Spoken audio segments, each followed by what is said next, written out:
Hi, my name is Harini, and I'm presenting our work on semantically grounded, context-specific model evaluation.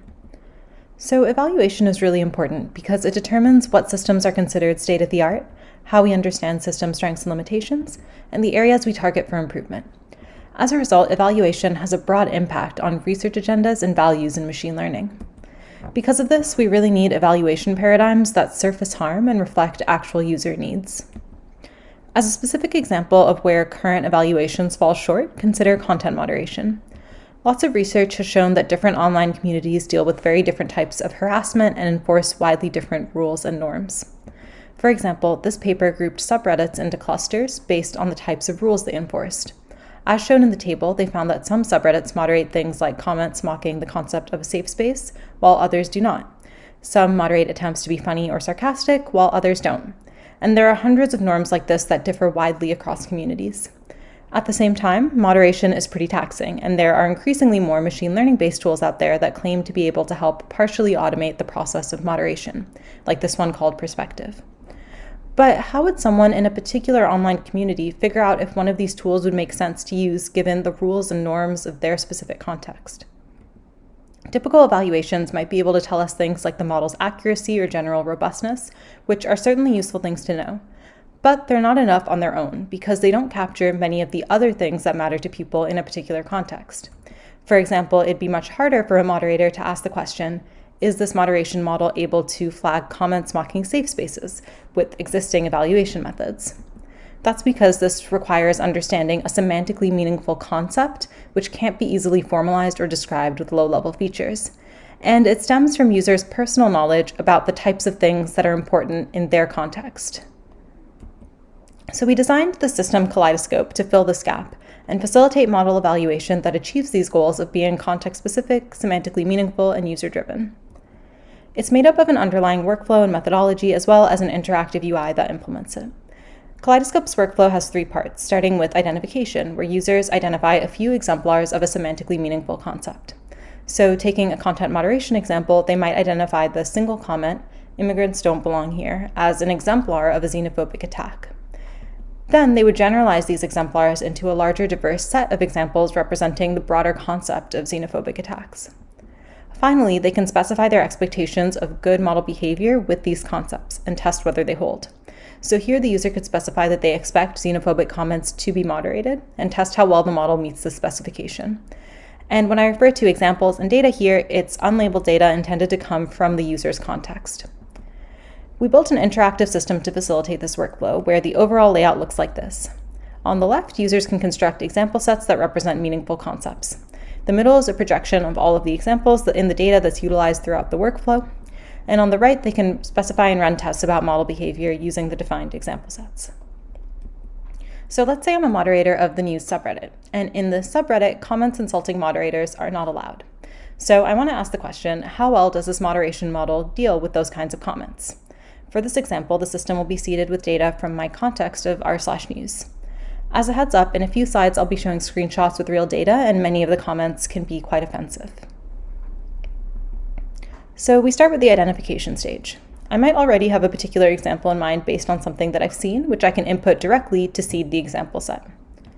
If I didn't have a specific example, though, I can still find one by exploring examples using a keyword. Here, I'm using the keyword mods.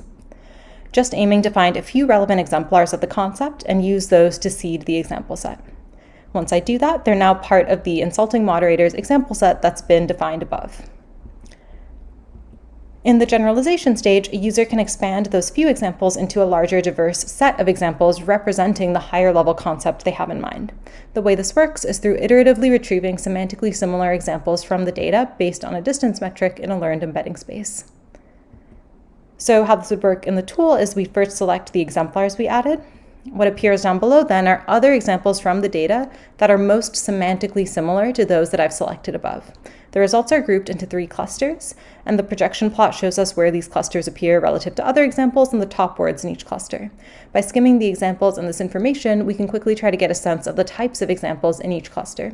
Depending on our mental model of these types of examples, we might decide to only add certain examples or only certain clusters, but in this case, let's say we think these are all relevant to the concept. We can select all and add them to the insulting mods example set. At this point, this process keeps iterating. Relevant examples get added to the example set that updates the similar examples based on the new selection, and then we add relevant examples or clusters again, and so on. And we can repeat this just a few times to build up a pretty large example set. Here, after just a few iterations of this process, I ended up with 116 examples that I feel represented the concept of insulting moderators. In the specification and testing stage, users can use the defined concepts to make their expectations of good model behavior explicit and test how well the model meets those specifications. We define a bunch of different behaviors users can specify, including desired model outputs or desired output shifts between two distributions. And our paper has more details on how we organize and formalize these different behaviors. In the interface, this is an example of creating a test to specify that comments insulting moderators should be flagged by the model. That's what I'm specifying here with desired model behavior. After I run this, I can see that the model only gave 32.8% of that example set a moderation probability above 0.5. The output also shows the probability distribution and specific examples that the model recommended should or should not be moderated, which I can filter to see, for example, if the examples with a lower probability are actually less severe than the examples with a higher probability, or if the model is paying attention to unwanted correlations or ordering these examples in a way that seems arbitrary. We can also test other types of behavior. So for example, we can create a test saying that xenophobic comments should be moderated, even if they have the phrase LOL JK at the end of them. This would be what we call an instance level invariance test, since we want to check that model behavior doesn't change after applying a transformation to each instance. We can choose from a range of transformations, but here I'm just defining one that adds the phrase LOL JK to the end of each example. After running it, this plot shows us how much model predictions changed after applying the transformation. So on average, predictions don't change, but there are several examples for which predictions either become significantly more likely or less likely to be moderated after adding LOLJK to the end of the example. And here I'm filtering to show examples that used to have a very high probability of moderation, but post-transformation have a very low probability, which in many contexts you can imagine would be quite problematic. I'll end by talking about some insights from a study we did with Reddit users and moderators who used Kaleidoscope to evaluate publicly available moderation models for their context. I'll highlight just 2 insights here, but please see our paper for the complete analysis. So first, we found that the generalization process drew out participants' implicit or personal knowledge about what was important in their context. For example, one participant intended to create an example set representing racist comments. But while looking at the retrieved similar examples, she realized that to her, there was a distinction between comments that were outrightly offensive and those that disguised racist sentiments behind long arguments, and she wanted to examine each of these types of examples separately. So she ended up creating 2 example sets representing these 2 subsets. This is the distinction that she probably wouldn't have been able to identify or formalize upfront, but rather the exploratory nature of the generalization process helped to draw out that implicit knowledge and allowed her to explore the model behavior on these important concepts. And we also found that running tests revealed important context-specific trade-offs.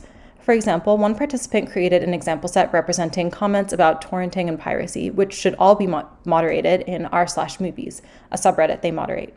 The test found that the model was really bad, only flagged around 7% of that example set. But when they created another test focused on personal attacks, it flagged 96%. So the participant reasoned that this wouldn't really make sense for r/movies, but in another subreddit I moderate, it's just daft arguments, blatant insults, stuff this would catch. In other words, they were able to relate these tests to data distributions in different contexts in order to reason about appropriate use cases of the model.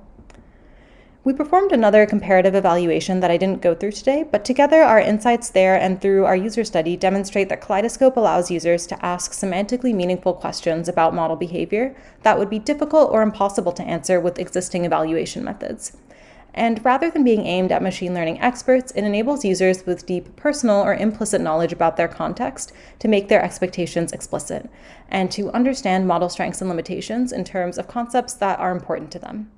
Please check out our paper for more details, and thanks for listening.